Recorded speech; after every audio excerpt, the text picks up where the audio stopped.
নমস্কার, আনন্দ ভোজনে আপনাদের স্বাগত। আশা করি আপনারা সকলে খুব ভালো আছেন। আমি আজকে আপনাদের সঙ্গে যেটা শেয়ার করব সেটা হচ্ছে দুধের চা। দেখুন, এই দুধের চা আমি কিভাবে বানাই আপনাদের সঙ্গে প্রথমে আমি শেয়ার করব। প্রথমে দেখুন, আমি 300 গ্রাম দুধ আমি বসিয়ে দিয়েছি। দুধটা ফুটেও এসছে। দুধটা আমি ভালো করে একটু ফুটিয়ে নেব।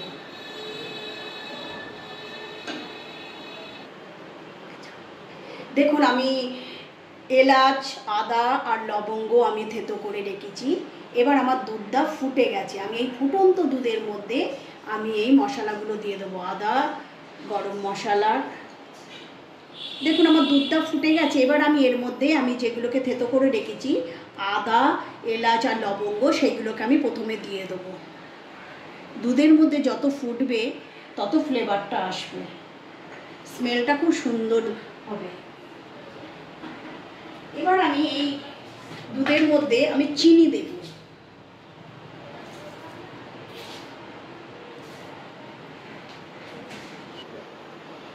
আমি 2 চামচ চিনি দিয়েছি। আপনারা চিনি না খেলেও চিনি নাও দিতে পারেন। সুগার ফ্রি দিয়েও আপনারা চা খেতে পারেন। এবার আমি এর মধ্যে চা পাতা দিয়ে দেবো, সেটাও আমি 2 চামচ দেব। এবার দুধের সঙ্গে চা পাতাগুলো ফুটবে। যতক্ষণ না চাটা দুধের সঙ্গে ভালো করে গাঢ় হয়ে লিকার হচ্ছে।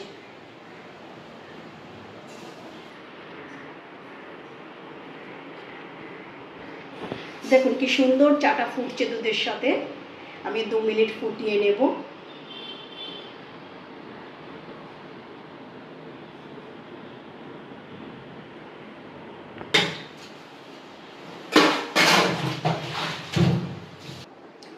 দেখুন, আমার 2 মিনিট হয়ে গেছে, আমি ফিরে এসেছি। কি সুন্দর চাটা হয়েছে দেখতে। দেখুন কালারটা, দেখুন যেরকম সুন্দর দেখতে হয়েছে, চাটা কিন্তু খেতেও অতটাই সুন্দর হবে। আপনারা এইভাবে চা বানিয়ে খেয়ে দেখবেন, অপূর্ব সুন্দর লাগবে। ভালো লাগলে কমেন্ট করবেন, শেয়ার করবেন, সাবস্ক্রাইব করবেন।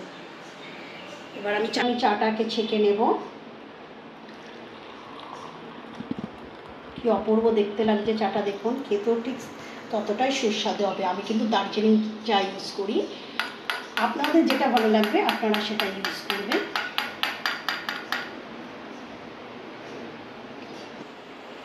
দেখুন আমার চা পুরো রেডি। কি সুন্দর দেখতে লাগছে, দেখুন অপূর্ব। মর্নিংয়ে, ইভিনিংয়ে এরকম চা বানিয়ে আপনারা খাবেন, খুব ভালো লাগবে। Thank you.